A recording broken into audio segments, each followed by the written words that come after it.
সারা সপ্তাহ কাজের পর এই একটা দিনই তো সবাই একসাথে বসে খাবার সুযোগ পাই।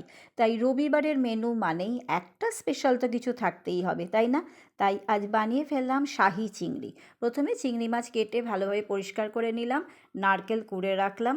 এবার চিংড়ি মাছগুলো সামান্য নুন এবং হলুদ মাখিয়ে নিয়ে কড়ার মধ্যে গরম জলেতে নুন এবং পাতিলেবুর রস দিয়ে চিংড়ি মাছগুলো একটু ভাপিয়ে তুলে রাখলাম।